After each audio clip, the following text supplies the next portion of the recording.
My family we're Lebanese, but most of them grew up here. They grew up in Kono, actually. Okay.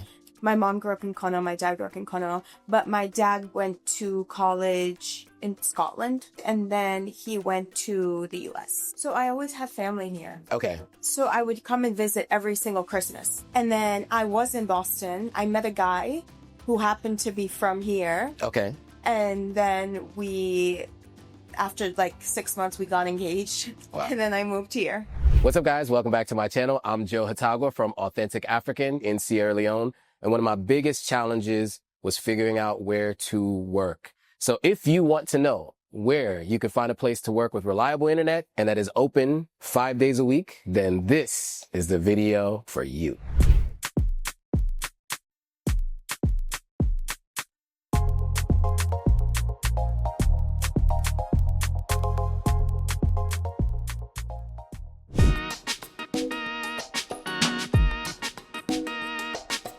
Okay, so today we're going to get the story behind this space. The founder herself, Maria Shalop, she's going to tell us about her story, how she ended up starting this business and who it's for and why it's here, all of that. But before we do, I always like to give a little bit of a background of the space that we're in. So the name of the location is WeSpace Work Solutions, and it's a co-working space located here in Freetown, Sierra Leone. It's designed for companies and individuals who need a space to work. It's a shared workspace with flexible and serviced offices, and I'm excited to be here with her today. But before we get into that, I also want to mention they have a coffee bar, they have tea. If you want to be here for the full workday, you have access to food. So without further ado, let's get into the interview.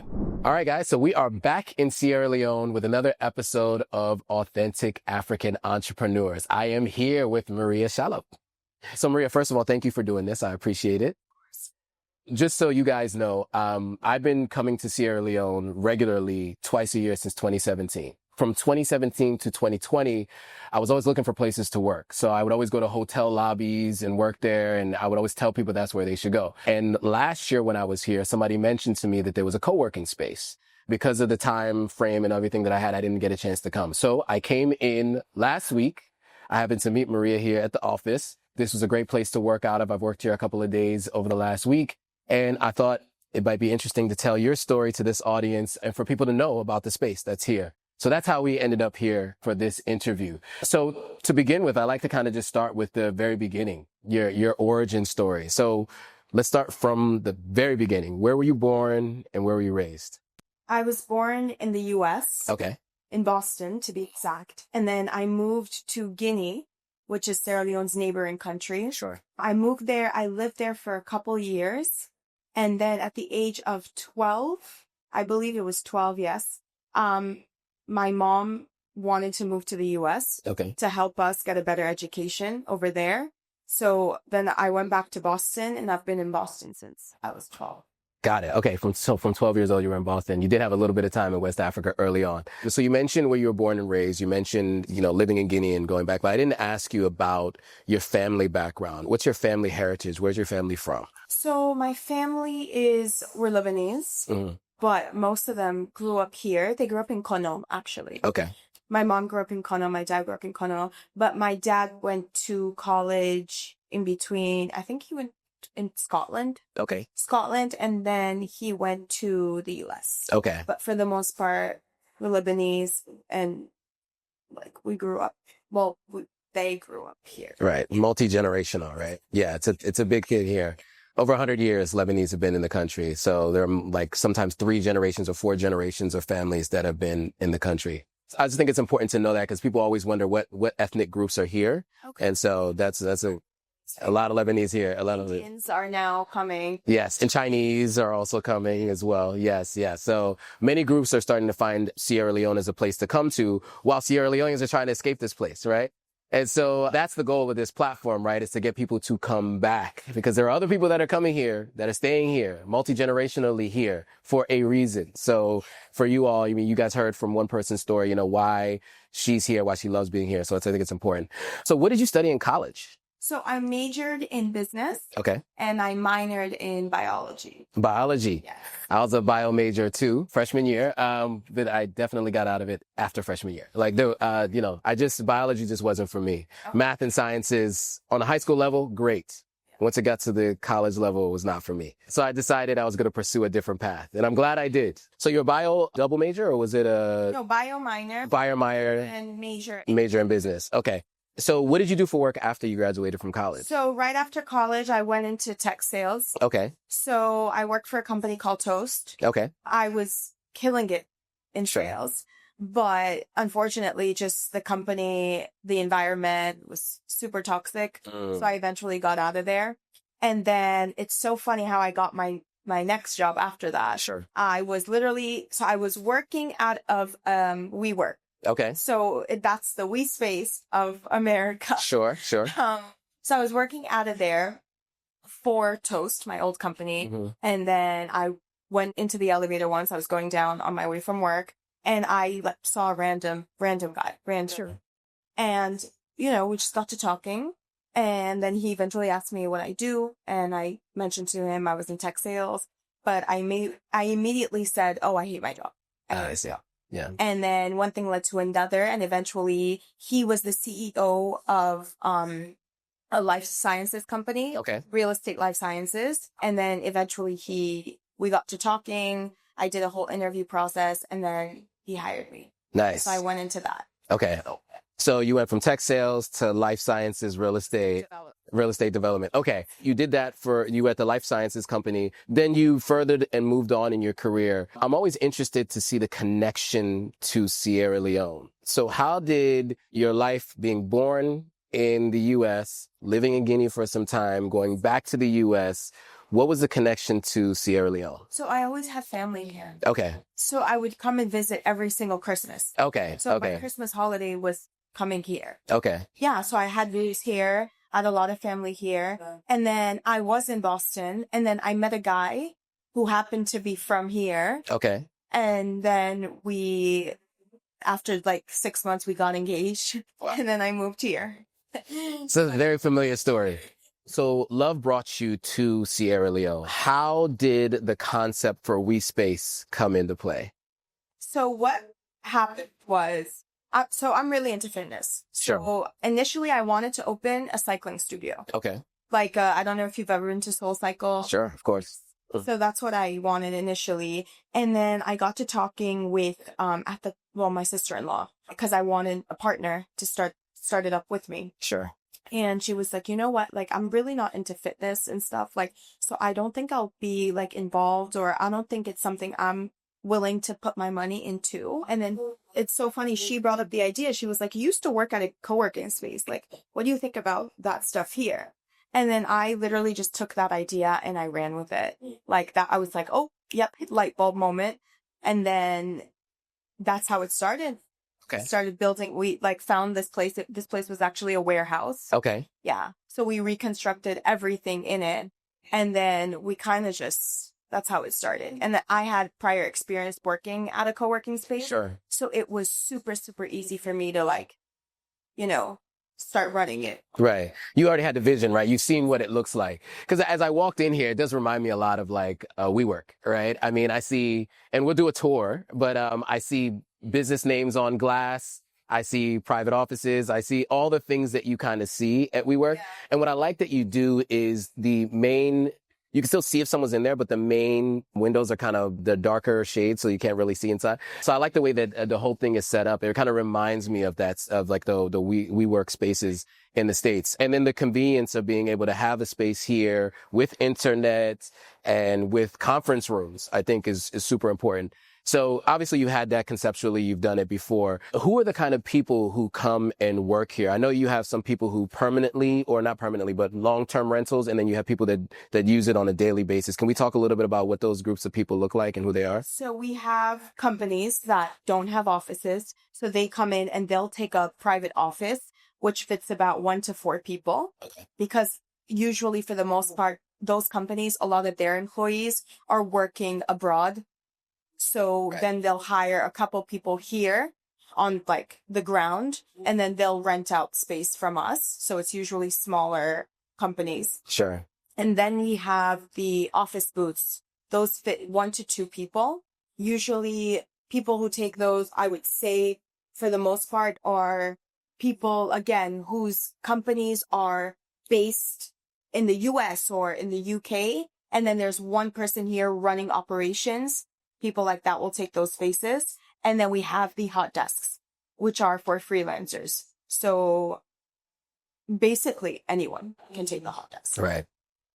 I use the hot desks and I use the conference rooms for a private call. So it's very helpful. It's my internet and electricity at home is unreliable and the generator is very loud in the background. So it's always helpful for me to have a space. So I've in the last week I've been here two or three times to work from. So obviously very helpful. It's a very useful space. So for those of you who are living abroad, as I said before, you guys know that when you come here to work, thing I just want to mention about sure. this space, even if like the light goes off, the internet just keeps running. So if you're on a Zoom meeting and the light goes off, you still have the Wi-Fi to stay on that Zoom meeting until after a few minutes, the light will come back on. So that's usually important. Yeah, because most people who are using the internet are using something that's plugged into the wall. And when the light goes, the internet goes, and you kind of have to do the whole, sorry guys, the power went out. You have to do the whole thing, every conversation. And that's annoying for folks in other places. And it makes it difficult for you to be able to work remotely here in a country like this when you're continuously, especially if you're on meetings with clients, if you're in the middle of a sales call, that's the worst possible thing to happen because it just seems like you're unreliable. If your internet's unreliable, they're not sure they want to work with your company, right? And that's something that I ran into in a previous employer. So I know exactly how that feels. So it's really important that you mention that. So that's awesome. Okay, so I didn't even ask you this, but I meant to ask you this. How long have you been in business? We opened about 2 years now. Okay. We opened up end of 2022. Okay. Yeah, and now we're reaching the end of 2024. So about 2 years. Yeah. So I first became aware of you guys at the end of 2022. Somebody sent me your Instagram. Oh, okay. And you guys had done some videos, like early videos of like, I think it was like a latte. You done some really interesting videos that you were doing really early on. Yeah. And so I became familiar, but I hadn't been coming back as often. And when I moved here, it was things were happening. So, but I'm glad that now that I'm here, I've been able to utilize the space. It's been great. So we talked a little bit about the business in general. Now I'd like to talk about just doing business in Sierra Leone as a whole. There are a lot of questions for folks who want to come here and start a business. And they always ask me these questions. So I like to pass them on to folks such as yourself. So what are the challenges having a business here in Sierra Leone? Okay. So the type of business I have is I don't deal a lot with a lot of clients outside the business space. So a lot of the clients that do come in are just super educated. They know what a co-working space is. So it's super seamless. Sure. On the client end of it. Sure. In terms of hiring, firing employees, for me, I've had luck, but I think that I've only had luck because I only hire college graduates. Okay. So I hire like super competent people who can come in, like they learn really fast. But for other businesses, it might be a little challenging because obviously not everyone in this country has access to go to college. Sure. So things like that might be challenging, opening up a business. But one thing I would say is always focus on training your employees. For me, opening up the space, that was my number one thing. I don't want to, my long-term goal was not to be here open to close. Okay. Because I wanted to have a life. I have a daughter. I want to spend time with my daughter. My goal was to make sure my employees were trained super well. Like all the questions that will come their way, they can answer it really well. And then we'll be fine. And so that's what happened. I really trained my employees to know the ins and outs of the space, how to speak to clients, how to talk to clients, taught them all about the coffee bar, juice bar, and they were good to go. I personally didn't face too many challenges because I focused on training. Got it. But for other people who come in wanting to do business here, it might look a little different. Okay, that's fair. What are some of the things that you love about having a business here and being here in Sierra Leone? Being here in general, I feel like having the life I do have here, I could never have that in the U.S. Sure. The U.S. it's becoming more and more of such a hustle culture. Sure. Everyone's in competition with everyone. Everyone's trying to get that promotion. And that's great. if the circumstances presented, for example, your work environment was good, you had actually a good boss, but that doesn't always happen. It's not a perfect world. And I've been in situations in the US where I did not like my work environment. I did not like my manager. And because of all of that, it stopped me from going forward in my life. And I think that in Sierra Leone, having my own business, I don't have to face all of these challenges. Sure. So my life is a lot more stress-free now Sure. than it would be living in the US. And for that, I'm so grateful. And that's why I choose to stay here, because I just want a stress-free life and just to relax, enjoy my life, but also obviously work. Sure. I think America is all about, it's a rat race, it's Mm-hmm. a hustle culture. And sometimes I think that's why a lot of the people there do have mental health issues. A lot of people there are now like the rise of anxiety, depression, it's all going up because this competition is insane. Even getting a job there now, it's so hard. Like, you have to have all these qualifications, all of these work experiences for an entry-level job that pays you $50,000 a year. Right. It's like 8 years of experience to even get an interview. Agreed. I mean, that's pushing it, maybe 8 years. No, but you know what I mean. I understand what you mean. Absolutely. Exactly. So Yeah. living here, it's a lot more stress-free. You can be creative. You can be yourself. And I love that. It's an open field to do whatever it is that you really want and love in life. And for that, I love this country. Nice. Yeah. So, I mean, just from my own personal experience, I went back into the job market in the United States earlier this year, and it took me 6 months to find a role. And it all came through a referral. Every cold outreach didn't work out. I luckily had a referral to someone who happened to have a relationship with a company and was able to get me in. Otherwise, I may still be looking for a job with 20 years experience, doing what I do. So yeah, it was, so I speak to that. I could definitely understand exactly what you mean. Any additional advice that you would give to anybody who's planning to start a business here in Sierra Leone? Yeah, because I have witnessed this a lot.